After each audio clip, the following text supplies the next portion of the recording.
அன்பிற்கினிய இறை மக்களே, தவக்காலத்தின் 28ஆம் நாளாகிய இன்று மத்தேயு நற்செய்தி 26ஆம் அதிகாரம் 41ஆம் இறை வார்த்தையை தியானிப்போம். ஆகவே சோதனைக்குட்படாதபடிக்கு விழித்திருந்து ஜெபியுங்கள்.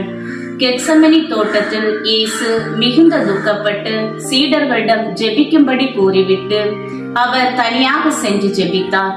அவர் ஜெபித்துவிட்டு வரும் பொழுது சீடர்கள் நன்றாக தூங்கிக் கொண்டிருந்தார்கள்.